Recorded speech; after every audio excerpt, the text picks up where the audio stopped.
Medium wave 444.4 metre यानी 675 kilohertz पर यह आकाशवाणी का छतरपुर केंद्र है। प्रस्तुत है कोरोना वायरस संक्रमण पर केंद्रित विशेष कार्यक्रम एक जंग जिंदगी के लिए। प्रवक्ता और प्रस्तुत करता है राकेश खरे।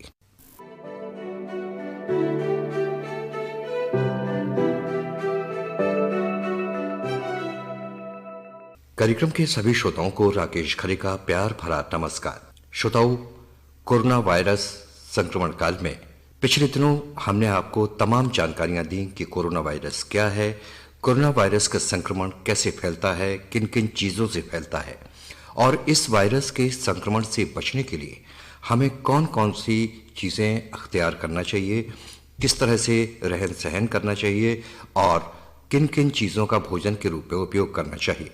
आज इस कार्यक्रम के माध्यम से हम आपको जानकारी दे रहे हैं कि कोरोना वायरस संक्रमण आंखों के माध्यम से हमारे शरीर में कैसे फैलता है और इससे बचाव के लिए हमें कौन कौन से उपाय करना चाहिए। इस संबंध में हमने बात की नेत्र रोग विशेषज्ञ डॉक्टर एस बुंदेला से। श्रोताओं, हमारे बीच है डॉक्टर एस बुंदेला जी, जो कि नेत्र विशेषज्ञ हैं। आज उनसे चर्चा करते हैं कोविड-19 पर। डॉक्टर साहब, आकाशवाणी की तरफ से आपका बहुत बहुत स्वागत है। धन्यवाद। डॉक्टर साहब, जैसा कि आप जानते हैं, आज समूचे विश्व में कोविड-19 का संक्रमण फैला हुआ है और हमारा देश भी इससे अछूता नहीं है। हमारे देश में भी, मध्य प्रदेश में भी और हमारे ज़िले में भी कोविड-19 के पेशेंट्स पाए गए हैं। तो हम जानना चाहते हैं, आँखों के माध्यम से ये संक्रमण फैलने के कितने चांसेस रहते हैं? आंखों के माध्यम से बिल्कुल है चांस जी। लैक्रिमेशन जो टीयर्स हैं जी, वो इसको फैला सकते हैं। तो कौन कौन सी परिस्थितियां बनती हैं जब आंखों से ये संक्रमण फैल सकता है? देखिए, आंखों से संक्रमण ऐसे फैलेगा कि पहले तो वो व्यक्ति कोरोना पॉजिटिव हो। जी। जो कोरोना पॉजिटिव व्यक्ति होगा जी। वो व्यक्ति आंसू से भी फैला सकता है, कफ के द्वारा भी फैला सकता है, थूक के द्वारा भी फैला सकता है, जी। उसके मल में भी आ सकता है। इसी प्रकार से आंख के आंसू से भी आ सकता है। जी, तो आंख यदि के आंसू अगर आपने किसी के पहुंचे, जी किसी भी आदमी ने, जी या मान लीजिए उस व्यक्ति ने अपने आंसू किसी रुमाल से पूछे जी और वही रुमाल से दूसरे आदमी ने यूज कर लिया, जी जी जी तो वो संक्रमित हो तो जाएगा। फैल सकता है। जी जी जी और अगर वो मान लीजिए रुमाल अपना जैसे रुमाल हाथ साफ करे और साबुन से धो ले, जी और अगर दूसरा व्यक्ति भी रुमाल से पहुंचे उसके जी और हाथ धो ले तो नहीं फैलेगा। जी डॉक्टर साहब, या रुमाल को अगर मान लीजिए वॉशिंग पाउडर वाले सोल्यूशन में डाल दिया जाए जी तो खत्म हो जाएगा। जी जी जी तो डॉक्टर साहब, जैसे हम किसी संक्रमित व्यक्ति के संपर्क में आते हैं तो उससे मान लीजिए डिस्टेंस भी है, इसके बाद भी क्या आंखों के माध्यम से, आंखों की लेयर से ये वायरस आ सकता है? आंखों को वैसे डायरेक्ट टच अगर हो तो आएगा नहीं, आंख से उड़ेगा नहीं। जी, उड़ के नहीं आएगा। हाँ, उड़ेगा तो केवल कफ के द्वारा। जी जी जी और डॉक्टर साहब, जैसे 2 मीटर तक जाता है ये मैक्सिमम। अच्छा जी, तो यानी कि हम डिस्टेंस तो 2 मीटर का बना रखें, डिस्टेंस 2 मीटर का बना के रखना चाहिए। हाँ जी। डॉक्टर साहब, जैसे हम सब्जी वगैरह या सामान लेने बाजार जाते हैं तो सब्जियों के माध्यम से मान लीजिए हम हाथों से सब्जियां छूते हैं और वही हाथ धोखे से हम आंखों में लगाते हैं तो भी इस संक्रमण फैलने के चांसेस रहते हैं। देखिए, एक बड़ा सीधा साधा सिद्धांत है कि आप कुछ भी लें बाजार से, जी, उसके दौरान आप कुछ भी यूज करते रहें, बाजार से खरीदते रहें, उपयोग करते रहें जी, लेकिन उसके बाद में अपना हाथ नाक पे और मुंह पे नहीं लाना। बिल्कुल बिल्कुल। एक बात जी, मास्क रखिए और मास्क पहने रहिए, और के खरीदने के बाद जब ले आए जी, तो आप बाहर थैला बाहर छोड़ दें, थैले को इसमें वॉशिंग पाउडर में गला दें, जी, सब्जियों को पूरी थोड़ी देर के लिए धूप में रख दें और उसमें नमक के पानी में और उसमें सोडा में, खाने वाले सोडा में जी, सब्जियां डाल दें। अच्छा 1 घंटे के लिए। जी जी और अच्छी तरह से धो डालें। जी जी जी इसमें एक चीज़ और भी है कि कुछ लोग ऐसे होते हैं जिनको बार बार आंखों में या मुंह में हाथ लगाने की आदत होती है। ऐसे लोगों के लिए ज़रूरी है कि वो साबुन से निरंतर हाथ धोते रहें कुछ देर के बाद। वो तो सबको ही धोते रहना पड़ेगा। जी जी जी देखिए, कोरोना वायरस एक नया वायरस है, इसके बारे में कहीं बुक्स में भी कोई डिस्क्रिप्शन नहीं है। जी जी कभी किसी डॉक्टर मेडिकल बुक्स में कोई डिस्क्रिप्शन नहीं है इस बीमारी का, कोरोना वायरस। जी जी जी एकदम से नया है, अभी भी मेडिकल साइंस भी इस वायरस से सीख रही है, इस वायरस के इन्फेक्शन। जी जी जी अभी तक इसकी कोई दवा भी नहीं बन पाई है। नहीं, दवाई तो बन ही नहीं पाई है, अभी पूरी तौर से नहीं बन पाई। अभी तो आप समझिए, जब ये शुरू में फैला तो कुछ था ही नहीं, जी जी किसी को पता ही नहीं था कि क्या क्या बीमारी है। जी जी तो लोग बाग निमोनिया का ट्रीटमेंट कर रहे थे, जी बाद में पता चला कि ये तो खून की नलियों को जमा देता है। जी जी जी इसलिए अब भाई देखिए, कोई बीमारी आएगी तो जो लोग मरेंगे उनका पोस्टमार्टम होगा, तब देखेंगे कि जी। आखिरकार क्या हो कारण है। तो अब इसका ट्रीटमेंट बेटर होता चला जा रहा है। वैक्सीन बनेगी कि नहीं बनेगी ये मैं नहीं कह सकता। जी हाँ, लेकिन पहले से ठीक होने वालों की संख्या भी कुछ है तो नहीं, बेहतर हो गई है भाई। एंटीकोएगुलेंट्स जब से आ गए हैं जी मार्केट में, पहले तो जब शुरुआत के पेशेंट आए तो पता ही नहीं था डॉक्टरों को क्या क्या करना है। जी जी जी डॉक्टर भी धुआं में लठ मार रहे थे, जी जी जी जो बिल्कुल, ठीक हो रहे थे। अब पता है कि ये बीमारी जो है ये खून की नलियों को जमा थ्रोम्बोसिस कर देती है। जी जी जी तो एंटीकोएगुलेंट्स इसका बहुत बड़ा ट्रीटमेंट है, और एंटीबायोटिक्स, एंटीवायरल। जी जी जी डॉक्टर साहब, यदि कोई व्यक्ति कोरोना वायरस संक्रमित होता है तो उसका कुछ हाँ कोई इफेक्ट आंखों पर भी आता है, जैसे आंखें लाल होना, आंखें सूज जाना या आंखों में हाँ, दर्द होना? बिल्कुल बिल्कुल आएगा। क्या आएगा। क्या क्या सिम्टम्स होते हैं इसके? नहीं, आँख की ललामी होगी, रेडनेस होगी, लेक्रीमेशन होगा, जी बढ़ेगी, आंसू जी ज्यादा आएंगे, जी जी ललामी आएगी। जी जी नहीं, आंख में एज सच कोई इन्फेक्शन, क्योंकि देखिए मैंने तो कोई आज तक कोरोना पॉजिटिव या कोरोना पीड़ित मरीज नहीं देखा है। जी लेकिन जो मैं पढ़ रहा हूँ, अपने फ्रेंड से बात कर रहा हूँ जिन्होंने कोरोना पॉजिटिव पेशेंट देखे हैं, जी उन्होंने ललामी, पता ही है कि ललामी भी आती है उसमें। जी जी जी तो मैंने डॉक्टर तो नहीं देखा है अभी एक पेशेंट। जी डॉक्टर साहब, वैसे भी सामान्य रूप से आंखों को सुरक्षित रखने के लिए इस कोरोना काल में हम क्या क्या सावधानियां और अपनाना चाहिए हमें? कुछ नहीं, सबसे बड़ी बात यह है कि आप अपने हाथ धोते हैं जी मैक्सिमम। जी जितने भी आप चाहिए साबुन है, इरिटेटिव साबुन है, जी जी कुछ ना मिले तो आपको वॉशिंग पाउडर, जो आपको कपड़े धोने का साबुन है, जी वो तो सबसे ज्यादा अच्छा है, क्योंकि सबसे ज्यादा झाग वही बनाता है। जी जी जी उससे धोते रहिए। जी मुंह, आंख और नाक को नहीं छूना है जी जी जी बार बार, जी जी जी इसको अवॉइड करना है। जी जी या मान लो छूना ही है तो उसको अच्छी तरह से वॉश कर लीजिए, हाँ, तो फिर चाय छू लीजिए, बिल्कुल कोई बात बिल्कुल डॉक्टर 20 साहब। सेकंड तक धो लीजिए। उसका सोल्यूशन बना लीजिए, थोड़ा सा ज्यादा नमक का, थोड़ा सा ये वॉशिंग पाउडर डाल दीजिए, जी और एक घोल बना दीजिए उसको, उसमें बार बार हाथ डालते रहिए। बिल्कुल बिल्कुल डॉक्टर साहब, आपने महत्वपूर्ण जानकारी हमारे श्रोताओं को दी। जी। अंत में क्या कहना चाहेंगे आप तमाम श्रोताओं को, जो ये कार्यक्रम सुन रहे हैं हमारे श्रोता, उनको कोरोना वायरस संक्रमण से बचने के लिए क्या क्या सलाह देना चाहेंगे आप? देखिए, सबसे पहली बात तो यह है, मेडिकल साइंस के लिए एक नई बीमारी है, तो अभी भी डॉक्टरों को बहुत अच्छी तरह से इस बीमारी के बारे में पता नहीं है जी केवल। और इसका इलाज तो बिल्कुल नहीं है, निश्चित इलाज बिल्कुल नहीं, ये केवल इससे बचा जा सकता है। जी जी तो जी अनावश्यक रूप से आपको बाहर नहीं जाना है। बिल्कुल जब बिल्कुल बेहद जरूरी हो तब जाए बाहर। जी किसी को चीज को छुए तो बार बार अपने हाथ धोएं। जी आंख में एक मोटा चश्मा लगाएं। जी सर, नाक के ऊपर कम से कम डबल लेयर या ट्रिपल लेयर का मास्क लगवा लें।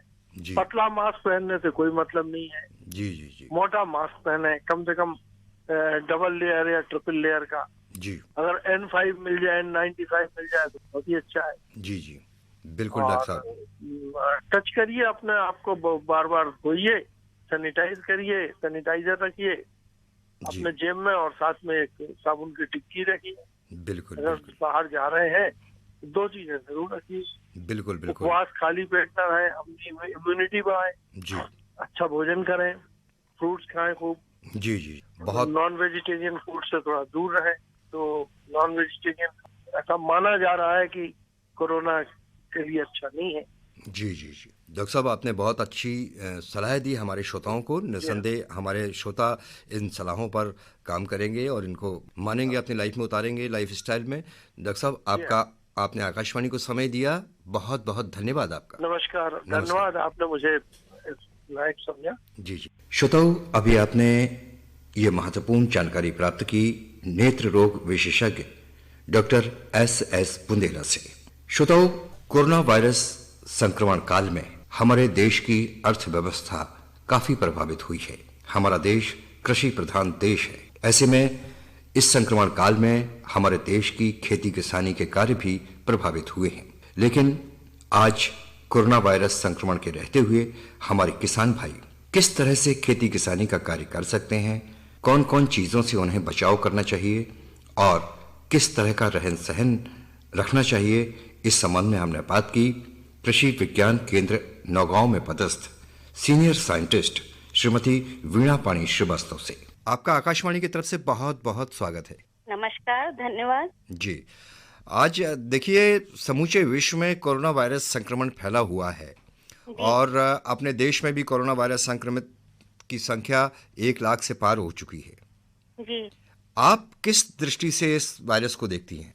अभी जैसे हम लोग कृषि से जुड़े हुए हैं जी। और चूंकि ये वायरस इतना इन्फेक्शियस है कि अगर जो है अभी जैसे आप जान रहे होंगे कि हमारे जो श्रमिक बंधु वापस आ रहे हैं जी। बृहद स्तर पे हमें सुरक्षा रखने की आवश्यकता है। जी जी। और हमारा चूंकि आधार कृषि है जी। उसी के आधार पे अभी देखिए हमारा जो अन्न है जी। वो हमारा फूड सप्लाई है, वो उन्हीं के आधार पे हम कर पा रहे हैं। जी जी। तो हम चाहेंगे कि हमारे कृषक बंधु सुरक्षित रहे और कृषि कार्य चूंकि अनवरत चल रहा है, इसको रोका भी नहीं जा सकता। जी। अन्य उद्योगों की तरह इसको हम रोक भी नहीं सकते। जी। तो इसके लिए हमारा थोड़ा अपने किसान भाइयों से ये अनुरोध है कि जैसे अभी कटाई मड़ाई चल रही है जी। तो उस समय वो दूरी बनाए रखें, सोशल डिस्टेंसिंग से हम कह रहे हैं, अंतर बनाए रहें, या जैसे मास्क लगाना है, अपनी जो सैनिटाइजेशन सफाई की है, स्वच्छता है, उसमें जो हम इम्प्लीमेंट उपयोग करते हैं, यंत्र उपयोग करते हैं, उनकी सफाई करें। जी। अगर खेतों में हम कृषि कार्य के लिए श्रमिक लगाते हैं तो ज्यादा ना लगा के उनको कम लगाएं। एक ही दिन में अधिक श्रमिकों को कार्य में लगाने के बजाय उस कार्य को अवधि और दिनों में बांट दें। जी जी। तथा खेतों में काम अंतराल में करें। जी। तो उससे जो है ये फैलाव का संभावना कम हो जाएगी। अच्छा मैडम, हम जानना चाहेंगे कोरोना वायरस फसलों पर भी क्या असर कर रहा है? देखिए, जैसे अभी आपका जो अनाज पे तो इतना नहीं असर होता है क्योंकि वो रख के लिया उपयोग किया जाता है। जी। पर जो अपने खलिहानों में हम तुरंत सब्जियां ताजी तोड़ते हैं, और अगर हम जो तोड़ रहे हैं व्यक्ति जी, और जिन यंत्रों का उपयोग करके तोड़ रहा है, अगर उनकी स्वच्छता ना रखी जाए जी, तो ये तुरंत ट्रांसमिट होने का इसमें संभावना रहती है। जी।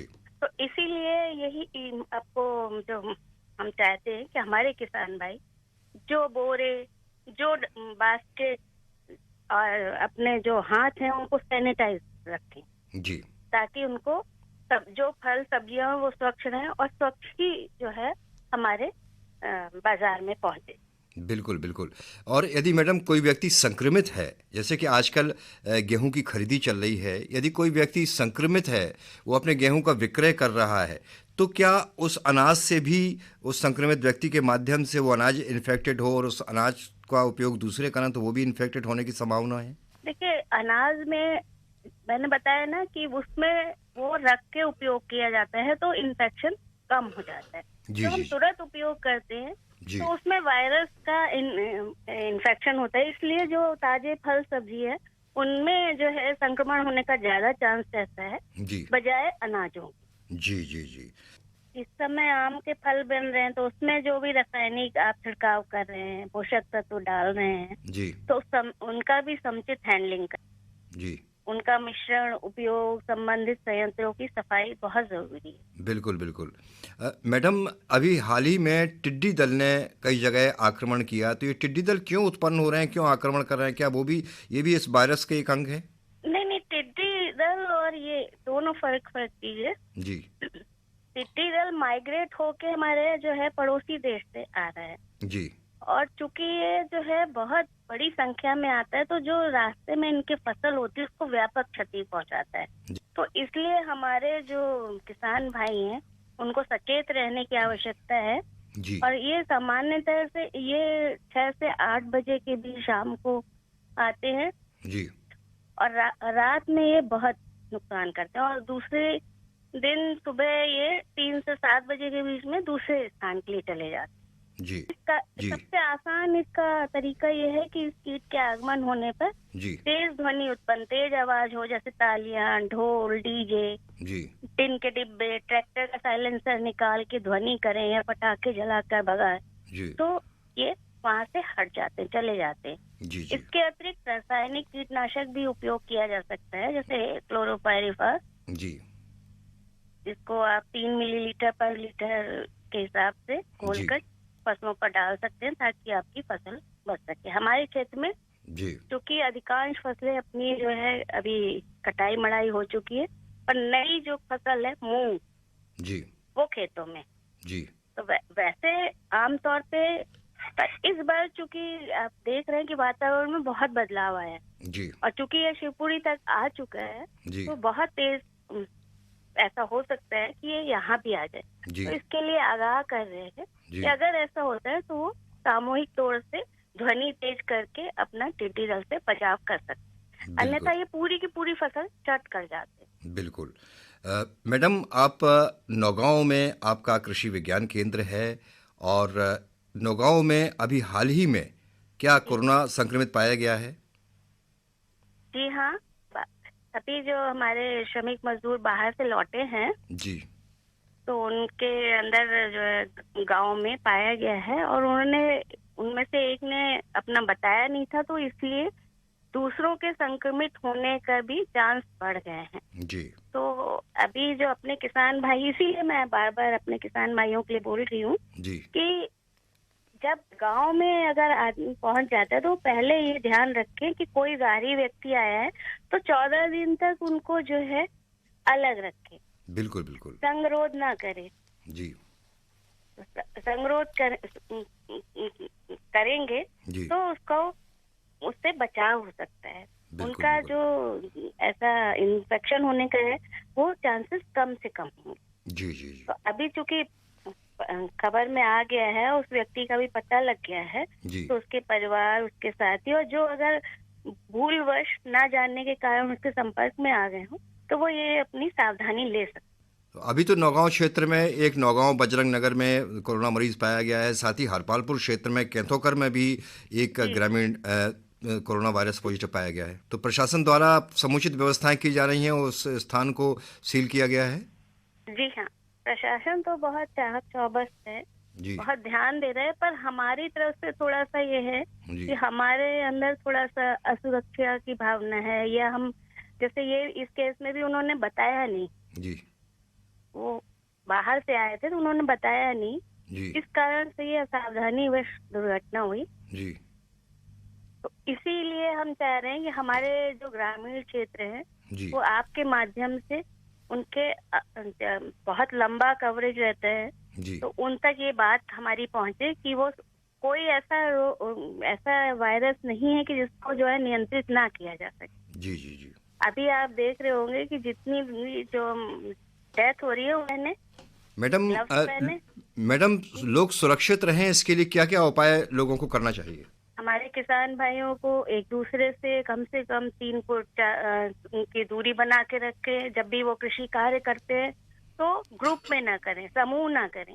जैसे अभी पहले भी हमने आपको बताया कि थोड़ा सा डिस्टेंस मेंटेन करें। अगर 10 लोगों की जरूरत है तो उनको दिनों में बांट दें कि 4-4 लोग एक दिन आके कर लें, बजाय इसके कि 10 लोग आके एक ही दिन काम करें। जी, और क्या क्या सावधानी उनको रखना चाहिए? मास्क पहनना चाहिए, हाथों को सैनिटाइज करना चाहिए, क्या क्या करना चाहिए मैडम?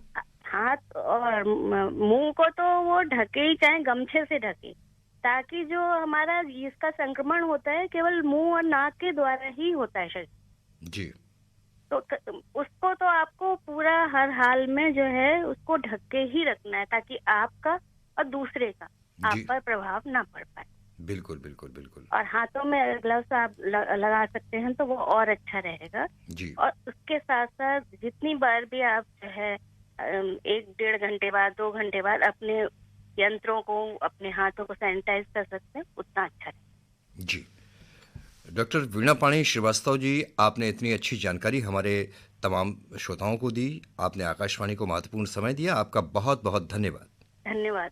श्रोताओं, अभी आपने ये महत्वपूर्ण जानकारी प्राप्त की कृषि विज्ञान केंद्र नौगांव की सीनियर साइंटिस्ट श्रीमती वीणा पाणी श्रीवास्तव से। श्रोताओं, कोरोना वायरस संक्रमण के इस दौर में सबसे बड़ी आवश्यकता ये है कि हम सोशल और पर्सनल डिस्टेंस रखें, बार बार साबुन से हाथ धोएं, अपने चेहरे पर मास्क आवश्यक रूप से प्रयोग करें, साथ ही अनावश्यक घर से बाहर ना निकलें और घर में रहकर ही लॉकडाउन का पालन करें और गुनगुनाएं ये गीत।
श्रोताओं, इस समय खरीदी का कार्य हो रहा है, यानी किसान अपनी फसलें लेकर आ रहे हैं और प्रशासन उनकी फसलें खरीद रहा है। लेकिन खरीदी के इस दौर में और कोरोना वायरस संक्रमण के चलते खरीदी केंद्रों पर क्या क्या सुरक्षा के मापदंड अपनाए जा रहे हैं, किस तरह से खरीदी की जा रही है, इस संबंध में हमने जानकारी प्राप्त की छतरपुर के cooperative inspector Shri RN Yadav से। इस समय खरीदी चल रही है। तमाम किसान लोग खरीदी केंद्र पर आते हैं अपना अपना गेहूं लेकर, अपनी फसल लेकर, और कोरोना वायरस संक्रमण काल भी चल रहा है। क्या क्या मापदंड अपनाते हैं आप लोग कोरोना वायरस संक्रमण को रोकने? इसके लिए सोशल डिस्टेंस वो रखा है और जो मेडिकल डॉक्टरों के द्वारा बताया गया वो व्यवस्थाएं पूरी हर केंद्र पे की गई हैं।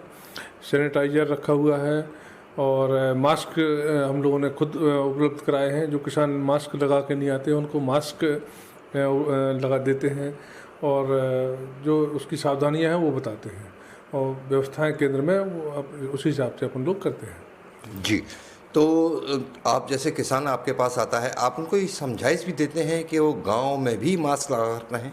हाँ, मास्क जैसे किसान ग्रामीण प्रदेश के हैं तो नहीं रहते, तो हम लोग मास्क हर केंद्र पे मास्क उपलब्ध कराए हम लोगों ने और उन लोगों को मास्क देते हैं और उनको समझाते हैं कि ये मास्क हमेशा लगा के रखें और गांव में वापस जाके भी तो थोड़ा दूरी बना के अपना वो रखें और मास्क हमेशा उपयोग करें। अगर मास्क नहीं है तो अपना गमछा वगैरह वो उसमें लगा के ढक के मुँह में, तो उसका पालन भी लोग करते हैं और उनको समझ में भी आती है बात हम लोगों की। जी, तो अभी आपने बताया खरीदी केंद्र पे बहुत गेहूं आ रहा है, तो गेहूं की गुणवत्ता भी आप लोग देखते हैं? जी, उसके लिए हर सेंटर पे एक सर्वेयर नियुक्त किया है। उसका काम है कि वो गेहूं का परीक्षण करता है। FAQ जो गेहूं होता है उसको वो लोग अपना अलाउ करते हैं, खरीदते हैं। FAQ से जो नहीं होता तो उसको अपन लोग उनको मौका देते हैं, तो किसान उनको छानता है। उसको छानने के बाद वो FAQ होता है तो उसको बाद में दोबारा अपन खरीदते हैं। जी, कौन कौन कुछ सुविधाएं आप लोग उपलब्ध करवाते हैं? गरीब किसान आते हैं अपनी फसल बेचने के लिए, तो खरीदी केंद्र पर और कौन कौन सी सुविधाएं उपलब्ध हैं? उसमें जैसे छाया की व्यवस्था करते हैं, पानी की व्यवस्था है, ये सब व्यवस्थाएं करते हैं जिसमें उनको कोई समस्या ना हो किसानों को, इस टाइप से। जी, ये जो गेहूं खरीदा जाता है इसको आप लोग प्रिजर्व करते हैं, तो इसमें ये लंबे समय तक प्रिजर्व रहे इसके लिए कौन सी दवा का उपयोग करते हैं? हम लोग चूँकि सेंटरों पे ये व्यवस्था नहीं रहती है, किसान ने गेहूँ खरीदा, अपन लोगों ने उनको पैक करके बोरी में, तो उसका परिवहन हो जाता है। फिर नागरिक आपूर्ति निगम या जहाँ FCI वाले वो लोग उसको ले जाते हैं, वो अपने हिसाब से उसको स्टोर करते हैं, वो दवाई वगैरह जो भी डालते होंगे वो करते हैं। सेंटर पे इस चीज़ की व्यवस्था नहीं रहती है। जी, तो अभी तक अनुमानित कितना गेहूँ खरीदा जा चुका होगा? अब एवरेज एक सेंटर पे एवरेज मान के चलो आप, जैसे छतरपुर में 145 सेंटर है, तो कम से कम 40,000 क्विंटल करीब एक सेंटर पे इस टाइप से मतलब आ चुका है गेहूँ। जी, तो आप आज क्या सलाह देना चाहेंगे, क्या अपील करना चाहेंगे समस्त किसान भाइयों से, समस्त ग्रामवासियों से कि वे कोरोना वायरस संक्रमण काल में क्या क्या चीज़ों का उपयोग करें, कैसे इस कोरोना से बच के रहें? इसके लिए जो शासन के द्वारा, मेडिकल के द्वारा, स्टाफ के द्वारा गाइडलाइन जारी की गई हैं उनका उपयोग करें और अपने हाथों की सफाई करें, मुंह में गमछा रखें, मास्क लगाएं और ज़्यादा से ज़्यादा हो सके दूरी रखें, सोशल मतलब दूरी बना के रखें और कम से कम घर से निकलें, ज़रूरत ना हो तो फालतू बाहर ना घूमें। जी, बहुत बहुत धन्यवाद। श्रोताओं, अभी आपने ये महत्वपूर्ण जानकारी प्राप्त की छतरपुर के cooperative inspector Shri RN Yadav से। श्रोताओं, उम्मीद है आप कोरोना वायरस संक्रमण के इस दौर में सोशल और पर्सनल डिस्टेंस का पालन करेंगे, अनावश्यक रूप से घर से बाहर नहीं निकलेंगे, मास्क का प्रयोग करेंगे, बार बार साबुन से हाथ धोते रहेंगे और अपने परिवार को स्वस्थ और प्रसन्न रखेंगे। इसी उम्मीद के साथ अब कार्यक्रम समाप्त करने की अनुमति दीजिए अपने दोस्त राकेश खरे को।